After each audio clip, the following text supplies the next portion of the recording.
销，对不对？义交，它为什么叫义交？它是有它的道理的它不是归我们志工的这个领域，先跟大家声明一下。那为了更积极的保障大家的安全呢，第三个我要讲的，根据志愿服务法第10条规定之下，我们呢每个志工队呢要帮大家呢保一个险，叫做是志工保险志工队帮大家保哇，这志工队不就要给一大堆钱帮大家付吗？有的协会呢是穷到连饭都没得吃的还有钱交保险费吗？各位，保险费现在由我们各地县市政府呢全额支付所以各位，我们呢如果是一个志工，合法合可能在这志工队的你都享有什么呢？志工保险这件事情志工保险。第三个我要讲志工保险，各位，我们现在在这边服务，未来你可能去很多单位服务，各位可能都会觉得说保险不是很重要，各位，保险确实它不是十分重要，因为你用不到，但是一旦发生事情的时候，你就会觉得很重要了所以呢，我们要进行服务之前，你去别的志工队或是去别的地方，对不对？你要问说我们有没有享有保险要问一下，因为呢，志工保险不是各位志工出的，志工保险是由我们的志工队，只不过现在呢是由市政府呢帮大家把志工保险全部缴纳掉。各位，保险这件事情是有一点点诡异。我们市的志工每一个人一年享有今年是好像60几块钱的志工保险费是一个志工一年他打10几块人命好贱因为我们全市保的险呢有45000这么多所以呢45000人之下，它的费用就会怎么样？相对减少嘛那各位4万多人一个人60几块，请问市政府一年要付多少钱？将近300万长官看到我志工保险这么凶是当年3大几百万请问这个有回收报酬率吗？什么叫回收报酬率？你交3大万当时的赔偿对不对各位，我们志工保险每年都固定一个志工呢，医药赔偿2万块，死亡绩效奖100万那如果要谈到那个投资报酬的话，请问要挂掉几个志工才达到300万？挂掉3个就赔了大概市政府缴志工保险超过10年以上，通通都还没有赔回来过。所以如果我是市长的话，我就会觉得说保险费10几单呢，交他们3000几万呢，天天过几大万来请问这是好事吗？是好事，像我话所以志工保险就是长成这样子。我们的志工保险这10年来300万的这个案子这也代表说大家都很平安跟顺利。但是领到2万块的很多为什么很多人呢？各位，志工保险会申请到医药费2万块以下以内的我们这几年来有分析跟研究，老师有人做志工这受伤好恐怖我跟大家讲一下，真的是当志工理赔的案子不到1成。各位现在在这服务对不对？受伤这一种志工服务过程当中的不到1成，老师，不然有9成是什么？9成是你从你家出来到志工队这一段发生交通意外，还有另外一段呢，你当完志工回家的那一段的交通意外，占总理赔数将近9成所以你听到说好多人都去申请志工的伤害保险，那当志工不就很恐怖？各位，当志工很安全，而且跟大家报告，我们全市的志工队都呢做好了安全措施他不会叫大家做一些危险的事情，所以请尽管放心所以呢，我要提醒大家，保险是保哪一段？从家里出来到志工队，服务过程结束之后回家，整段路通通有保哦。所以记得，如果未来呢有帮大家做保险的话，整段路都有理赔。有一个中部的妈妈，她早上从家里出门，带着她的小朋友去国小，去国小之后去买菜，买完菜之后回家，她打算回家之后再去做志工，结果回家之后呢，半路上被汽车追撞受伤了，太棒了！妈妈说我今天的协个志工，听说这个有理赔啊，我就去跟保险公司申请理赔，保险公司来查核，发现说呢，他没有直接去当志工，而是在因那一行，要洗刷这些产业对啊，所以保险公司怎么样呢？拒绝理赔那我完蛋了，要怎么办？请记得以后如果你要去当志工的话，小朋友放学之后去买菜，买完菜之后要回家吗？千万不要回家，你可以把所有的菜带去哪边？带来志工队放着这样子就比较妥善，好不好？请记得出来之后就到志工队你中途不要再去其他地方了回家也是所以呢，保险是保出来家门到志工队服务再回家，整段都有保。根据统计，将近快90%都是途中的交通意外居多，要不然服务本身几乎是没有安全上的问题的。这第三个这是什么？志工的保险，这个是依法的规定讲到这个地方各位都有记得吗？法律虽然重视的无聊，但是这些都是你的权益，所以你一定要去了解它。有的志工队你去当志工，志工伙伴来1年要交500块的保险费。各位，保险费呢依法规定是由志工队缴的所以千万不要被骗把钱掏出来这不是由我们志工缴的那志工要注意的是呢，你要跟政府申请合格，政府呢就会补助保险津贴给我们的志工队所以事实上呢，我们志工队不用再负担这一笔保险费用所以保险是第三个呢要注意的地方。讲来讲去我们这几年来，我们的志工常常问到的就是证书，就是来受训练；第二个手册，第三个荣誉卡，第四个就是保险。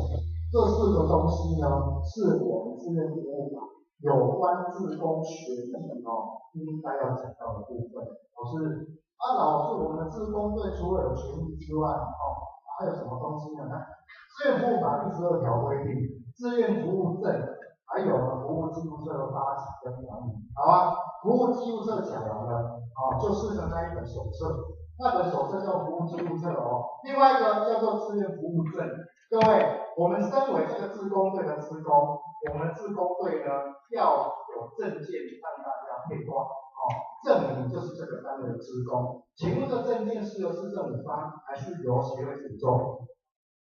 协会自己做大家要理解，这样就好了有的志工奇怪，这不是应该是政府要做的吗？不是我们的志愿服务证呢，依照相关法律规定是由志工队自己制作所以各位以后当志工的时候，如果佩戴证件的话，是由志工队自己设计好不好？这是依照志愿服务法第12条规定。接下来依照志愿服务法第13条规定这些有一些志工有曾经反映过，老师我常常被人家告到我比律师还要厉害听说现在法院要征法务志工，我可以去做吗？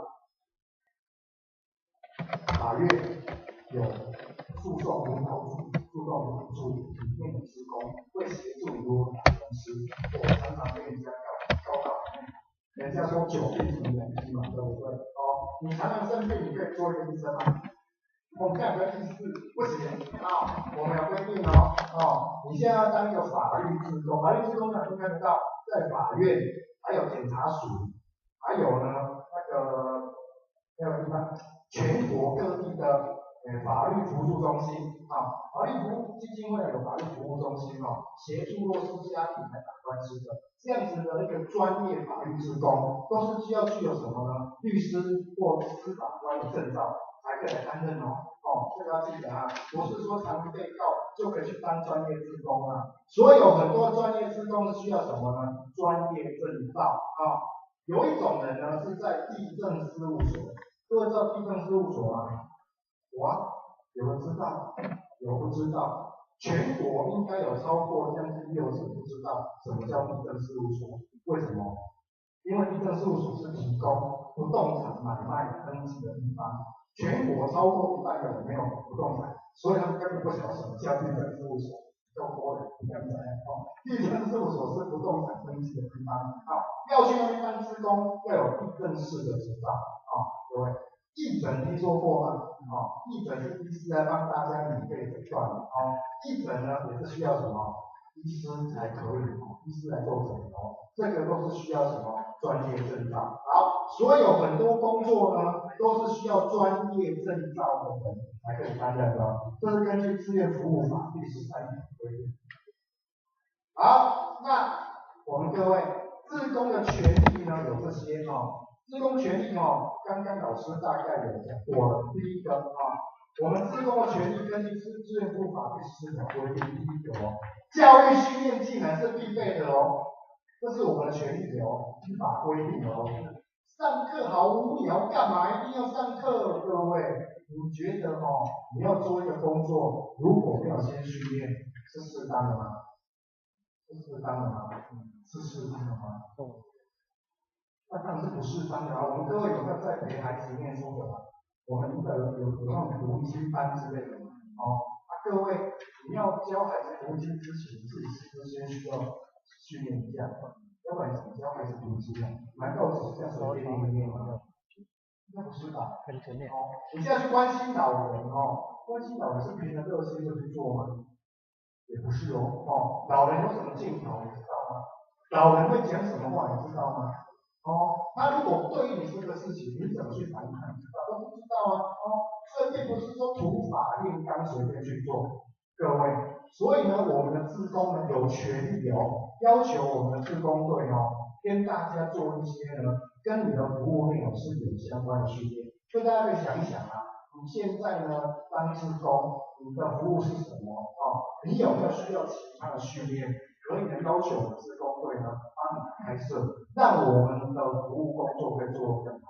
服务人的工作训练就很重要，这个请记得。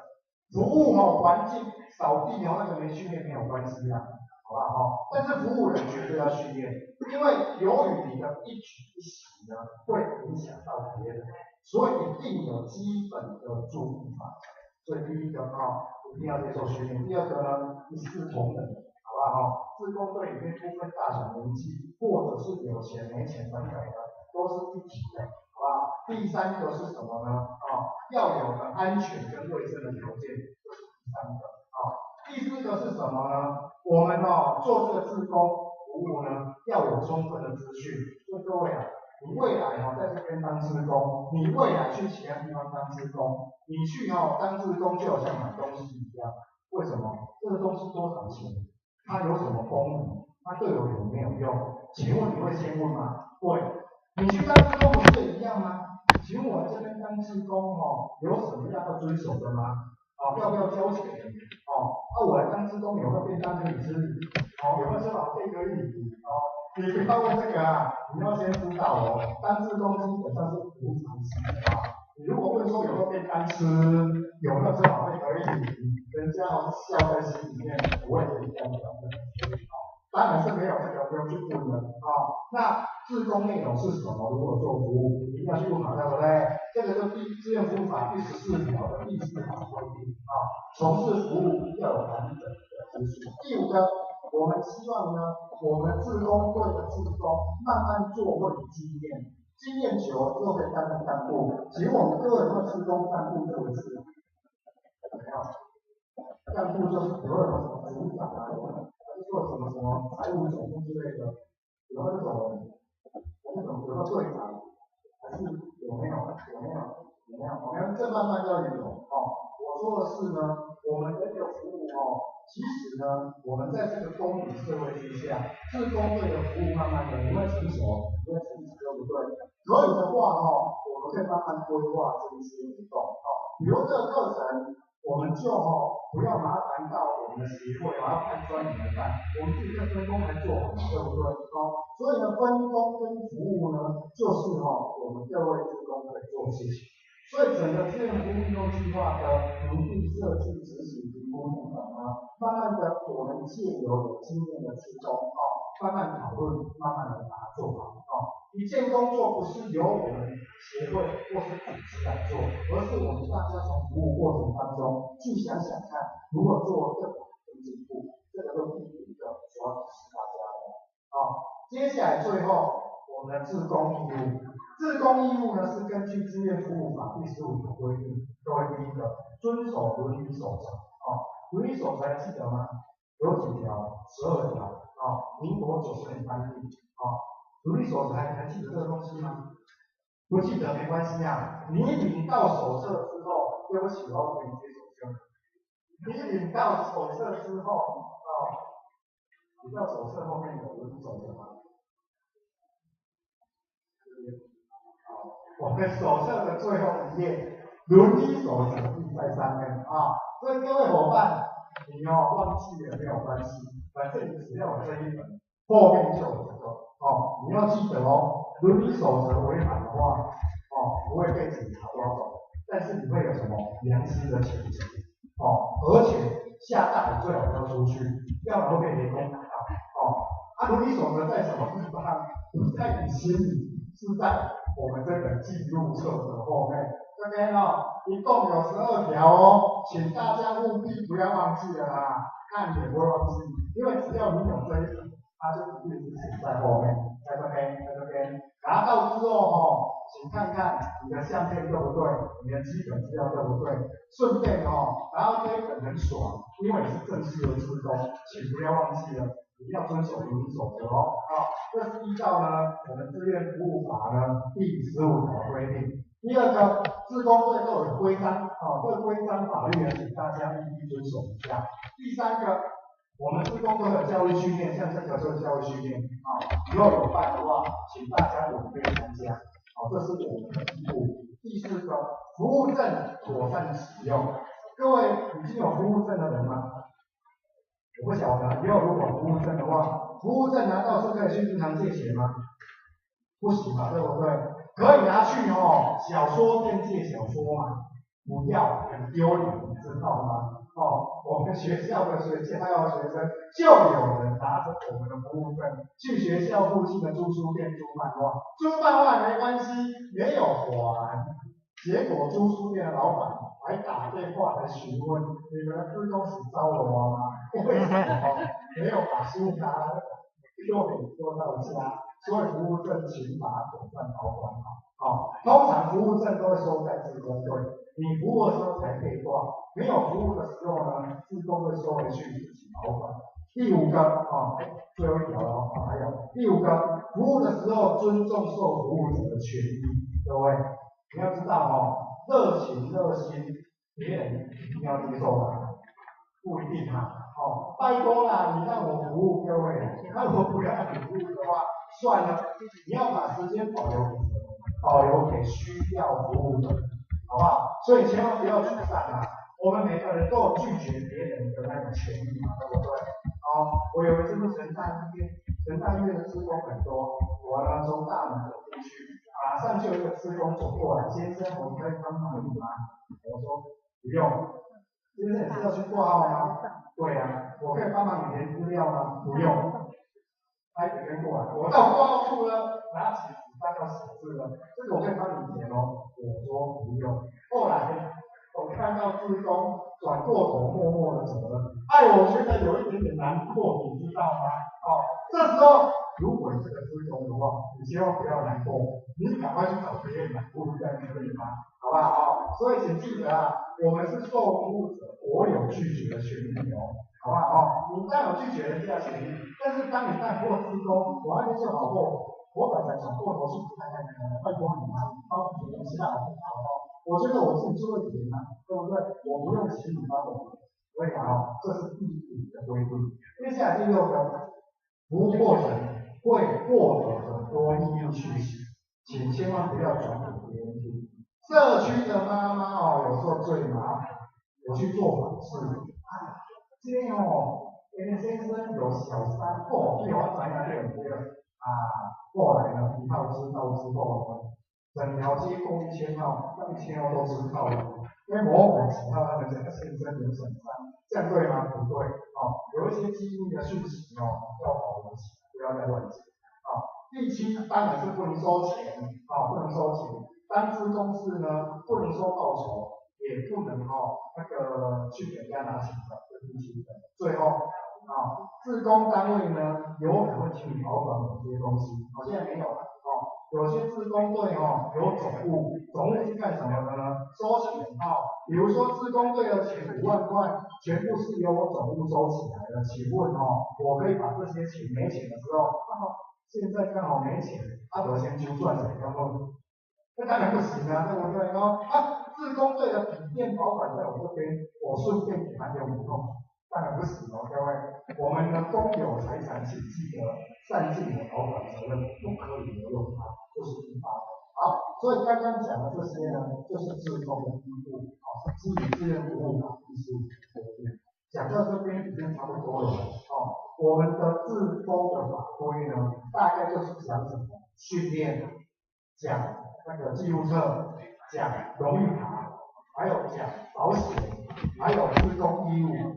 跟志工的权利所以呢，讲到这边大概就是大家应该去理解的东西所以请记得身为一个志工，你有这些权利跟义务，你记得呢不要忘记它了，可以吗？所以呢，大概卢老师分享整个一个呢伦理，还有呢法规体系大概讲差不多那我快要结束了最后要祝大家什么赚大钱吗？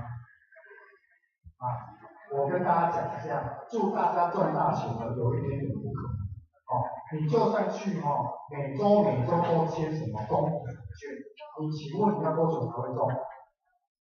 每周都去签，165就会中了3个辈子之内就会中。所以我觉得祝大家赚大钱有点不可能。在这个年代我觉得祝大家什么最棒？祝大家平安。顺利，尤其是加上健康健康真的很重要，有健康什么都好说话，好不好？那最后祝大家呢平安顺利跟健康。好，那讲到这边，谢谢大家。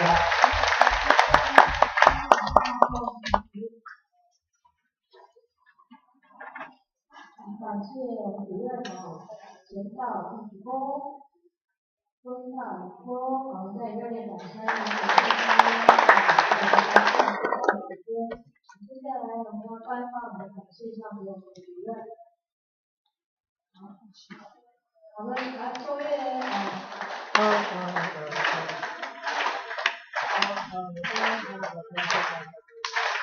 我们热烈掌声来感谢我们的主任。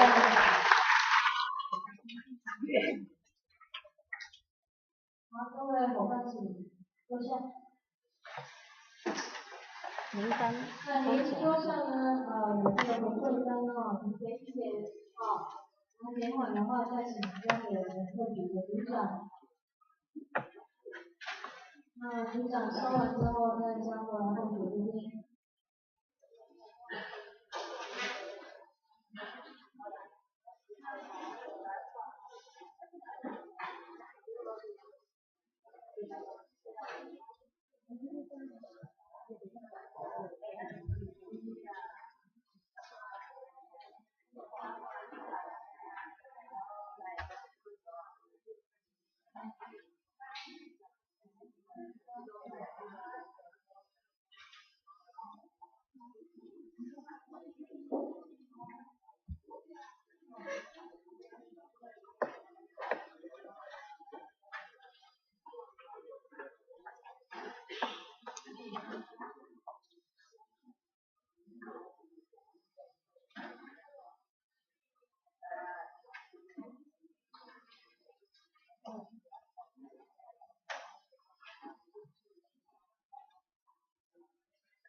位志工伙伴、各位学习大人，大家晚安。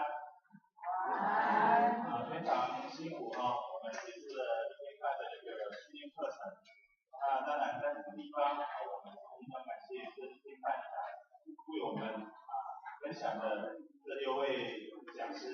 我们是不是在这个时候，我们来一个掌声来感谢这1天半的分享。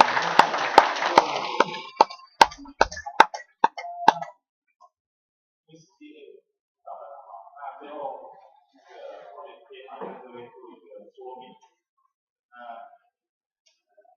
这边提醒一下，我们后面的签到签对，如果你还没有签的，记得务必要签到签对。那如果还没签的话，待会到后面那第2点的话，我们的基本资料，基本资料非常务必呢都要交。如果你的基本资料有交签回去之后你没有办法移到我们的资料，因为我们没有你的资料，也没有办法帮你做，也没有办法帮你送到这里。如果你没有填的话这个位置上你没有填这张基本资料表的话，麻烦你待会到前面这边来拿资料表那这是应该在后面写的我在这边再跟大家做一个强调一下。然后这个大头上很多志工伙伴跟我讲说我们上次已经有教的，还在教吗？其实我们每次研习都必须要交2张，在我们计划书、在我们报名表里面也都有讲到。因为是必须各位，如果你放在这边的工作人员会帮忙拍照。当然原拍的话，喜欢用拍到的照片、拍的照片我们就欢迎。如果没有，我们没有办法再接受，回去之后再用寄的寄过来，寄的寄过来我可能会再寄过的资料。那我们在办完这次研习之后，这些资料马上会诊完要送到会出去，我们也没有时间再等。那如果可以这样子的话，下一次才能够帮你处理。那也赶不上这一期，让各位做所以如果今天你没有在那真的麻烦你找我们的服务人员帮来拍各位选了，可以来做一些事这个部分跟各位做一个确认。那再来的话，这边说明一下我们的结训证书这边有分2种，我们在做志工里面可能有第一次来的，就是你还没有领到记录册，没有领到记录册的话，你会上完这次研习之后，你会领到基础训练的结训证书那如果你已经领有记录册的志工，你这次来参加研习在教育，所以你会领到教育时数那这些教育时数呢，我们会颁发时数表给你。那另外会把你的时数上传到内政部的志工系统网站这边跟各位做一个说明那服务证明部分，今天来担任服务的志工，不管你领有记录册或是还没有领到记录册我们先讲有记录册的志工像我们的那个秀琴的秀琴讲师班主任，他已经领有记录册，但是今天又来当服务人员，他同时会有教育时数，他会有服务时数这个部分。那如果像我们的普通科技大学这些学生，他们没有记录册，他们会领有结训证书，他们会领有服务证明。服务证明是一张证明，就是证明你来这个研习里面有来做服务的工作。那有些学校会需要这些证明。在座的学生如果担任这些服务工作的，如果你有需要服务证明的话，你可以跟我这边来做一个申请，那我们再来帮各位补发这个部分。那关于结训证书，我们以往都是当天结训之后呢，马上就颁给各位。那因为制作这个结训证书的手续相当的繁琐，那我们也看到刚才在下课的时候，还请一些伙伴到里面去拍照。由此可见，我们的照片还没办法洗出来，所以我们这次的那个结训证书没有办法当天发给各位。那这些结训证书什么时候发？我们做好之后呢，会发到各位就是报名代表那边，发到各单位去，各单位再发给各位。那这个结训证书只是一个证明，主要还是我们帮各位申请到台市政府那一本无机物册，无机物册。所以这个部分呢，不管隔一段时间之后你没有拿到这个结训证书，你还是没有拿到的话，你可以跟中心这边来反映，那我们再进行补发的这个动作。这边跟各位说明一下。那待会我们就代表性的，我们请各组的组长来出列，我们来请我们指挥中心的主任来为我们颁这个结训证书。那我们现在就请各组的组长，那组长不在的话，我们请一个代表，到前面这边来做一个代表颁发这个结训证书。那请各组。好，各组组长请出列。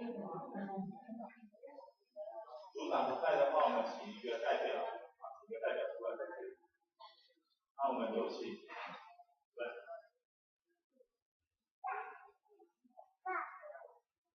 好，我们照我们的组别的一个顺序呢，从第一组一直到第8组。第一组请举手，先第一组。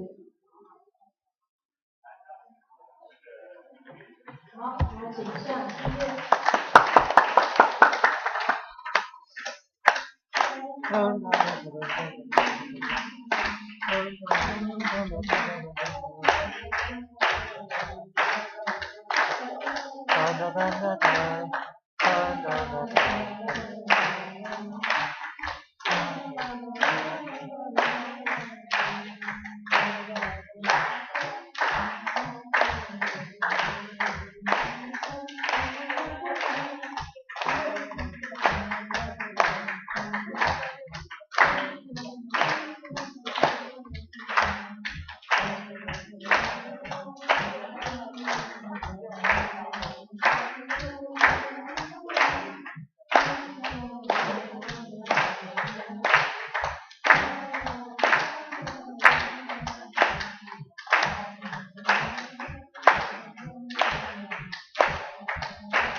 这个上楼道。好，谢谢主任。好，那接下来是我们大合照时间，我们的结训证书麻烦交给我们的陶子。麻烦副组长，先向结训证书的同学。好，那我们现在就是所有的学员工作人员一起来拍一个大合照。那现在这边进到会员这边做一个安排那念到的组别，我们以同一个组别站在一起。那现在从第一组先等一下我们第一组他站第一排，那第二组站第二排，第三组站第三排，第4组就到上面去，坐在这个木头上面，那第5组呢就蹲在上面，那第6组的话，第6组一样在上面，那第7组坐在这个木头上面，依序第8、第9，这样清楚吗？那我们第1组先出来，好吧？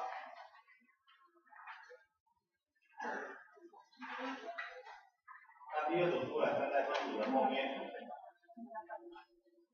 那我们第1组先在这边。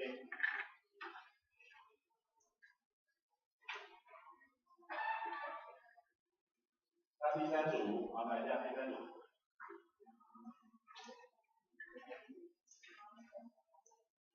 第4组请到台上，在第3组的后面。